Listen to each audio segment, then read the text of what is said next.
सार्थ श्रीमद दासबोध, दशक 6वा, समाज 4, ब्रह्मनिरोपण. श्रीराम समर्थ.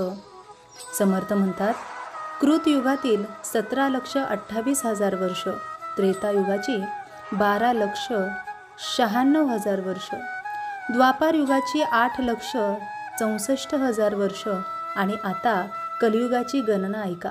कलियुगाची 4,32,000 वर्ष असतात. चारही युगाची मिळून एकंदर 43,32,000 वर्ष होतात.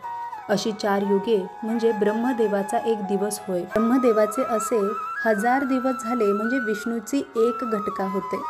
विष्णूच्या 1000 घटका झाल्या म्हणजे महादेवाचे एक पल होते.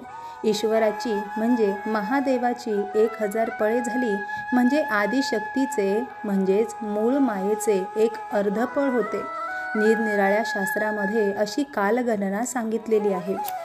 4 युगे 1000 वेळा होऊन गेली की ब्रह्मदेवाचा एक दिवस होय. आणि ब्रह्मदेवाचे 1000 झाले म्हणजे विष्णूची एक घटिका होते.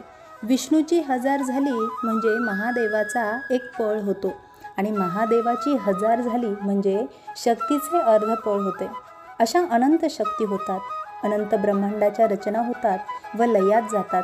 तरी परब्रह्माच्या स्थितीत खंड पडत नाही, ती अखंड असते. वास्तविक परब्रह्माला स्थिती तरी कसली, पण ही बोलण्याची पद्धती आहे इतकेच.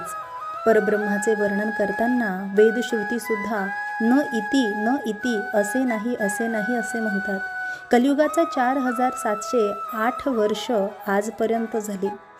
जी वर्ष शिल्लक उरली आहे त्याचा प्रकार असा आहे.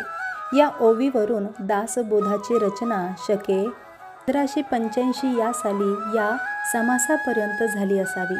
कलियुगाची 4,27,240 वर्ष अद्यापि शिल्लक आहे. पुढे येणाऱ्या कालामध्ये वर्षाचा एकमेकात संकर होणारा आहे. असे हे संपूर्ण चराचर विश्व रचलेले आहे.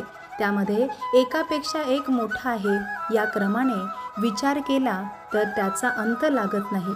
कोणी म्हणतो विष्णू मोठा, कोणी म्हणतो शंकर मोठा, तर कोणी म्हणतो या विश्वात सर्वात मोठी आदिशक्ती आहे.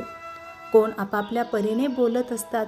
परंतु कल्पांतीच्या वेळी या सर्वांचा नाश होणार आहे. कारण जे दिसते ते नसते अशी श्रुती म्हणते. जो जे उपासना करतो तिचा त्याला अभिमान असते. पण खरा देव कोणता हे फक्त साधू पुरुषच निश्चयाने ठरवतो. साधू असा दृढ निश्चय करतो. आत्माच तेवढा सर्वत्र व्याप्त आहे. बाकीचे सर्व विश्व हा मायेचा खोटा देखावा आहे. चित्रामध्ये काढलेल्या सैन्यात लहान कोण व मोठा कोण याचा तुम्हीच आपल्या ठिकाणी विचार करा ना. स्वप्नामध्ये खूप काही पाहिले, त्यात ही वस्तू लहान ही मोठी अशी कल्पना केली. परंतु जागे झाल्यानंतर त्याचे काय होते ते पहा. जागेपणी विचार केला तर हा कोणी लहान तर हा कोणी मोठा, हा वेगळा स्वप्नाचा विस्तार आहे लक्षात येते. त्याचप्रमाणे हा संपूर्ण दृश्य विश्वाचा विचार स्वप्नाप्रमाणे खोटा आहे. तर इथे कोण मोठा व कोण छोटा, खरा मोठा कोण लहान कोण हे फक्त ज्ञानी पुरुषच जाणू शकतात. तो जन्मास आला तो मी मोठा असे म्हणत मेला. पण खरा थोर कोण याचा विचार श्रेष्ठ लोकांनी पाहिला पाहिजे.